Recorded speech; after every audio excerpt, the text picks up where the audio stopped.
বিদেশ ভ্রমণের সময় নিজেদের আচরণের সচেতন না হলে পড়তে হয় নানা বিড়ম্বনায়, এমনকি তা গড়াতে পারে আইনি ঝামেলায়ও। আর তাতে নিজের যেমন সম্মানহানি হয়, তেমনি সম্মানহানি হয় নিজের দেশেরও। তবে সামান্য কিছু নিত্যপণ্যের লোভে এবার নিজের দেশ ভারতের সম্মানহানি করলেন এক ভারতীয় নারী। আর সেই ভিডিও ছড়িয়ে পড়লে নিন্দার ঝড় ওঠে সামাজিক যোগাযোগ মাধ্যমে।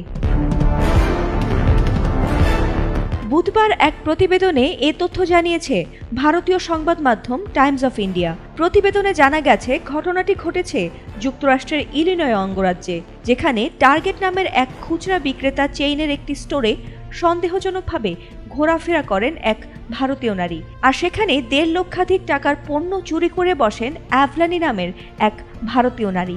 তিনি স্টোরে প্রায় 7 ঘন্টা কাটিয়ে দেন এবং শেষ পর্যন্ত কোনো অর্থ না দিয়েই বেরিয়ে যাওয়ার চেষ্টা করেন। আর সন্দেহ হলে দোকানকর্মীরা পুলিশে খবর দেন এবং ঘটনাস্থলে পুলিশ এসে তাকে জিজ্ঞাসাবাদ করে।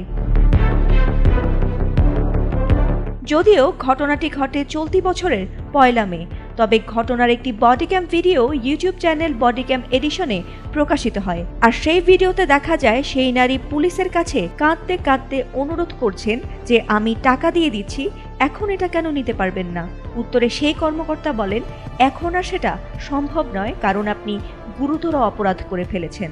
ভারতীয় এ নারীকে গ্রেফতারের ঘটনাটি দ্রুত সামাজিক যোগাযোগ মাধ্যমে ছড়িয়ে পড়লে তাতে ব্যাপক আলোচনা শুরু হয়। আর এ ঘটনার পরপরই যুক্তরাষ্ট্রে অবস্থানরত ভিসাধারীদের জন্য কড়া সতর্কবার্তা জারি করেছে ভারতে অবস্থিত মার্কিন দূতাবাস।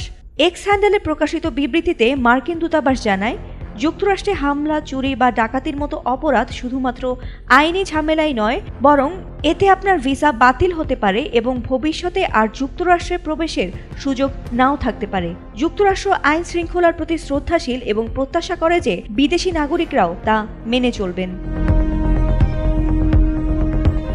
তবে ভিডিওটি ভাইরাল হওয়ার পর ভারতীয় নেটিজেনদের মধ্যে ব্যাপক আলোচনার সৃষ্টি হয়েছে। কেউ কেউ এই ঘটনায় ভারতীয় নাগরিক হিসেবে বিব্রত বোধ করছেন, আবার কেউ মার্কিন পুলিশের মন্তব্যকে উগ্র জাতীয়তাবাদী হিসেবেও সমালোচনা করছেন। ফাতিমা সুলতানা, এটিএন বাংলা।